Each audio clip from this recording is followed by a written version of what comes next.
5 वर्ष बाद जैकब की आयु उसके पुत्र की आयु से 3 गुनी हो जाएगी। 5 वर्ष पूर्व जैकब की आयु उसके पुत्र की आयु से 7 गुनी थी। उसकी वर्तमान आयु क्या है? अब इस प्रश्न में भी हमें 2 चीज़ें निकालनी हैं और 2 परिस्थितियाँ दी हुई हैं। तो चलो हम इस प्रश्न को करते हैं। पहले मान लेते हैं, इसमें जैकब और उसके पुत्र की आयु पूछी गई है और 2 परिस्थितियाँ दी गई हैं। पहली परिस्थिति में 5 वर्ष बाद की आयु बोली गई है और दूसरी परिस्थिति में 5 वर्ष पहले की आयु बोली गई है। तो माना जैकब की वर्तमान आयु x वर्ष, जैकब की जो वर्तमान आयु हमें उसे x मान लेते हैं और उसके पुत्र की आयु को हम y मान लेंगे। अब प्रश्नानुसार जो परिस्थिति दी गई है, पहली परिस्थिति, उसको लगाते हैं। जैकब की 5 वर्ष बाद आयु हो जाएगी x धन 5, क्योंकि वर्तमान आयु अगर x है तो x में 5 वर्ष बाद धन 5 हो जाएगा। सेम पुत्र की 5 वर्ष बाद की आयु हो जाएगी y धन 5, क्योंकि वर्तमान आयु y है तो 5 वर्ष बाद y धन 5 हो जाएगी। अब क्या बोला गया है कि जो जैकब की आयु है 5 वर्ष बाद, मतलब x धन 5, और जो उसके पुत्र की आयु है y धन 5, तो पुत्र की आयु की 3 गुनी जैकब की आयु है।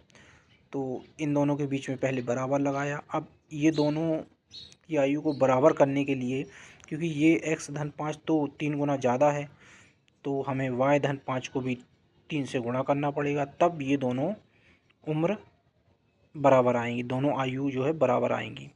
इसलिए हम 3 का गुणा इसमें करेंगे, क्योंकि ये 3 गुना ज़्यादा है। कोष्टक खोलेंगे, x धन 5, यहाँ 3 का गुणा कोष्टक के अंदर करेंगे, 3y धन 3 में 5 का गुणा करेंगे तो 15 हो जाएगा। अब उसके बाद पक्षांतर करेंगे, ये धन 5 है, धन 5 का पक्षांतर करेंगे तो यहाँ आएगा तो ऋण 5 हो जाएगा। तो ये हो जाएगा x बराबर 3y धन 15 ऋण 5, 15 में से 5 गया तो 10, तो x बराबर 3y धन 10, ये हमारा पहला समीकरण बन जाएगा। अब दूसरी परिस्थिति हम लगाते हैं। दूसरी परिस्थिति में क्या बोला गया है कि जैकब की 5 वर्ष पूर्व की आयु, 5 वर्ष पूर्व क्या होगी उसकी आयु x ऋण 5, क्योंकि वर्तमान आयु x है तो 5 वर्ष पूर्व की आयु x ऋण 5। ऐसे ही पुत्र की 5 वर्ष पूर्व की आयु क्या होगी, y वर्तमान आयु है उसकी, तो 5 वर्ष पूर्व की आयु y ऋण 5। अब परिस्थिति क्या बोली गई है कि जो जैकब की 5 वर्ष पूर्व की आयु है और जो उसके पुत्र की 5 वर्ष पूर्व की आयु है, उससे जैकब की आयु 7 गुना है। मतलब ये जो जैकब की आयु है x ऋण 5, ये 7 गुना ज़्यादा है y ऋण 5 से। तो हमें इन दोनों को बराबर करने के लिए जो पुत्र की आयु है उसमें 7 का गुणा करना पड़ेगा, तब ये दोनों पक्ष बराबर होंगे। तो अब कोष्टक खोलेंगे, x ऋण 5 बराबर 7 का गुणा अंदर करेंगे कोष्टक के अंदर, तो 7 का y में गुणा होगा तो 7y, 7 का ऋण 5 में गुणा होगा तो 7 पना 35, लेकिन ऋण है तो ऋण आएगा। अब क्या करेंगे, पक्षांतर करेंगे। ये 7y का पक्षांतर जब हम इस साइड करेंगे, ये धन में है तो ये ऋण में हो जाएगा, ऋण 7y x ऋण 7y। ऐसे ही जब ये ऋण 5 का पक्षांतर इस साइड करेंगे तो ये धन 5 हो जाएगा, तो ये हो जाएगा x ऋण 7y बराबर ऋण 35 धन 5। अब 35 में से, क्योंकि ये दोनों के चिन्ह अलग अलग हैं तो ये दोनों संख्याएं घट जाएंगी। बड़ी संख्या में से छोटी संख्या घटाओ, 35 में से 5 घटाया तो 30 आया, और चिन्ह किसका लगेगा, जो बड़ी संख्या में जो चिन्ह है वो चिन्ह इसके सामने आ जाएगा, तो ऋण का चिन्ह है तो ऋण 30 हो जाएगा। तो ये समीकरण बन जाएगा हमारा x ऋण 7y बराबर ऋण 30। ये हमारा दूसरा समीकरण बन गया। अब जब हमें 2 समीकरण प्राप्त हो गए हैं तो हमें x और y के मान निकालने हैं। तो x और y के मान निकालने के लिए हम क्या करेंगे, एक समीकरण से मान को दूसरे समीकरण में रखेंगे। तो जो हमारा पहला समीकरण है उसमें x का मान हमने निकाला है, x बराबर 3y धन 10। तो इसको जो हम दूसरा समीकरण है x ऋण 7y बराबर ऋण 30 में रख देंगे।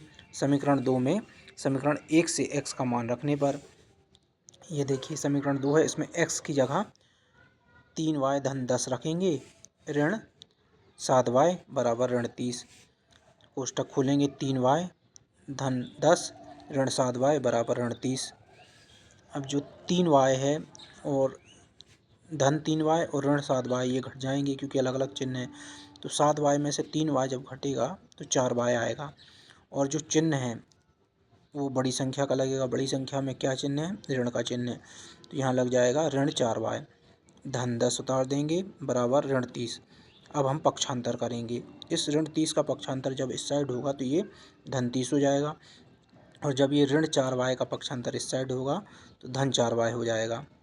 उसके बाद ये 30 और 10 40 हो जाएगा, 40 बराबर 4y। अब फिर पक्षांतर करेंगे। इस 4 का जब पक्षांतर इस साइड करेंगे, यहाँ पे गुणा हो रहा है 4 का, यहाँ पे जाएगा तो भाग हो जाएगा।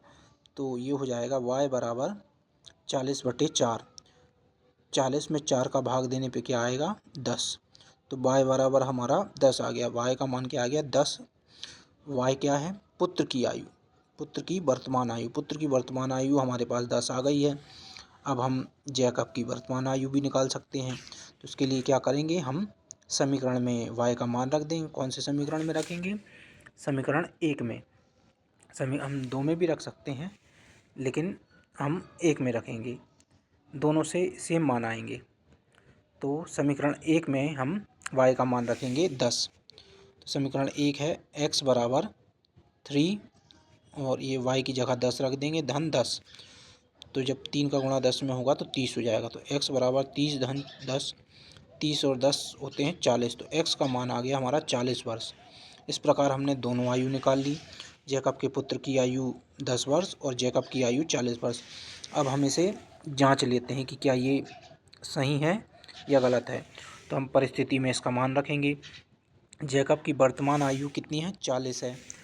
40 5 वर्ष बाद कितनी हो जाएगी? 45 हो जाएगी। और पुत्र की वर्तमान आयु कितनी है? 10। 5 वर्ष बाद कितनी हो जाएगी? 15 हो जाएगी। और जैकब की हो जाएगी 45। तो क्या 45 जो है 15 का 3 गुना है? 15 दूनी 30, 15 तिया 45। हाँ, 3 गुना तो है। ये शर्त सही होती है, मतलब हमारा आंसर सही है। फिर दूसरी शर्त में भी इसका मान रख के देखते हैं। जैकब की 5 वर्ष पूर्व की आयु, वर्तमान आयु 40 है तो 5 वर्ष पूर्व की आयु 35 होगी। पुत्र की वर्तमान आयु 10 है तो 5 वर्ष पूर्व की आयु 5 होगी। तो पुत्र की आयु हो जाएगी 5 वर्ष पूर्व 5 और जैकब की आयु हो जाएगी 35। तो इसको प्रश्नानुसार 7 गुना होना चाहिए। मतलब जो जैकब की आयु है उससे